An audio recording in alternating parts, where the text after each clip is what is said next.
Hello बच्चों, welcome to our channel concept sigma arts and GK.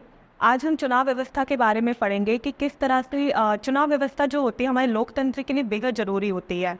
और जब क्योंकि इसमें जनता भागीदार बनती है और जब जनता भागीदार बनती है तो हमारे देश में लोकतंत्र और मजबूत बनता है। जैसे इसमें लिखा गया है कि हमें लोकतंत्र में चुनाव की आवश्यकता क्यों होती है। हमें चुनाव की आवश्यकता, कोई भी निर्णय लेने में सभी नागरिक प्रत्यक्ष रूप से भाग नहीं ले सकते, अतः लोग अपने प्रतिनिधियों को चुनते हैं। हम अपने प्रतिनिधियों के द्वारा चुनाव व्यवस्था में भाग लेते हैं। जैसे आपको हमारे संविधान निर्माताओं ने सभी को वोट देने का अधिकार दिया हुआ है कि 18 साल से जो भी वयस्क वोट दे सकता है। क्योंकि इसमें हम चुनाव व्यवस्था में भागीदार बनते हैं और अपने प्रतिनिधियों को चुनते हैं, देश के शासन में भागीदार बनते हैं और इससे हमारे लोकतंत्र को मजबूती मिलती है।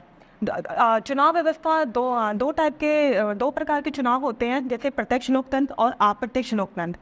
प्रत्यक्ष लोकतंत्र में नागरिक रोजमर्रा के फैसलों और सरकार चलाने में सीधे भाग लेते हैं।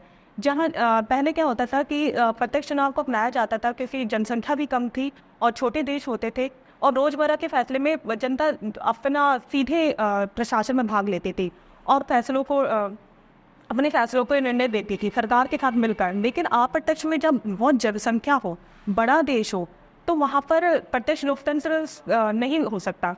क्योंकि अप्रत्यक्ष लोकतंत्र में क्या होता है, लेकिन जब लाखों लोग और करोड़ों लोगों को निर्णय लेना हो तो अप्रत्यक्ष लोकतंत्र अपनाया जाता है। क्योंकि बहुत सारे लोग होते हैं तो इसमें डायरेक्ट प्रत्यक्ष लोकतंत्र बिल्कुल भी असंभव है। और इसमें क्या होता है कि जिसका अर्थ है कि जनता के प्रतिनिधियों के द्वारा चलने वाले शासन से है, जैसे भारत और अमेरिका। क्योंकि भारत देखा होगा कितनी बड़ी विशाल जनसंख्या है और उसमें प्रत्यक्ष लोकतंत्र के द्वारा चुनाव नहीं हो सकता, इसलिए हम अपने प्रतिनिधियों के माध्यम से देश के शासन में भागीदार बनते हैं। और जैसे कि एमएलए हो गए, सांसद हो गए, ये हमारे प्रतिनिधि होते हैं जो संसद में बैठते हैं, कानून बनाते हैं और हम उनमें भागीदार बनते हैं। तो हम देखते हैं कि चुनाव किसे कहते हैं। नागरिक अपने प्रतिनिधियों को चुनते हैं जो देश के शासन और प्रशासन को चलाने में सक्रिय रूप से भाग लेते हैं और इन प्रतिनिधियों को चुनने की विधि को हम कहते हैं चुनाव या निर्वाचन कहते हैं।